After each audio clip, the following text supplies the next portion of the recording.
with that being said, so Shaq is high on all of our lists. Why doesn't he get enough credit in the GOAT conversation? Because he didn't play. He. I'm not gonna say he didn't play hard, but in everybody's perspective, he could have did more. Yeah. I don't want to say he didn't play hard. But people view him as. I always hate this. People don't look at what Shaq is. They look at Shaq through the lens of what he could have been. Right. So they end up ranking him lower because they think he could have been more. Right. Even though what he was still better than damn near everyone you've ever seen. I always say the best version of Shaq can stand with anyone who's ever played the game. Mike, Kobe, LeBron, Kareem. If you give anyone 2000 Shaq, that version, he's standing with anyone. But people will be like, well, he could have done more. He could have done this. He didn't work hard enough. He could have been so much better. So they end up ranking him lower.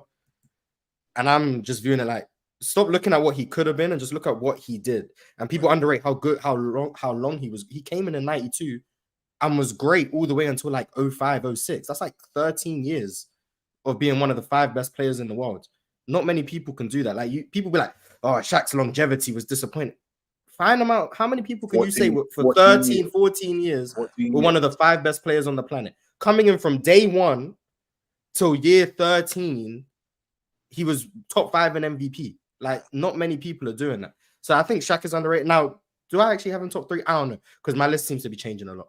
But Shaq's easily top 5 for me. Right. I would say that. Shaq's easily top 5. And you got to think of Shaq like this. He was a military kid. So, like, let's say, for example, with being in the military and stuff, order and discipline plays a very key part. And then I think once he got into the NBA and he saw all this business stuff in it, he just stopped taking it serious altogether. He was just like, I'm going to get my bread. I'm going to do whatever I need. I don't have to go extremely hard to maintain being the best because I'm already the best.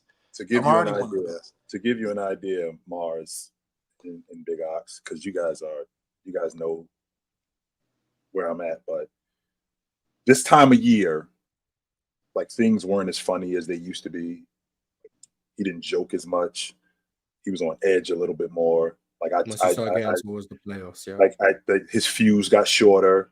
Like he didn't joke nearly as much as he did. And like if I saw him at the All-Star game or if I saw him in January, it might be a little bit funnier as opposed to if I seen him in March and we're a month away from the playoffs.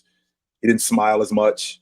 He got way more serious at this point of the season. And it didn't bother me because I knew it was a reminder for me that, all right, the playoffs are about to start, because I knew how serious he was. And I knew how serious he got when the playoffs started. The thing that I remember the most, one of the things that I remember the most is the 2001 NBA Finals. How riled up he was to go up against Mutombo. I just remember him telling me, because Mutombo said that he did not want to double team. And I remember him telling me, Jermaine, I'm going to kick his ass. He said that to me. And then he proceeded to do just that. Jermaine, I'm going to watch what he said to me. Jermaine, watch what I do to this dude. And I remember talking to him after the finals, and I said, if you don't ever win another NBA championship, I don't care. What I saw you do to him, I'll be watching that in 20 years. I'm still going to be watching that right there. So, I mean, he was awesome. 100% he was awesome. Yeah.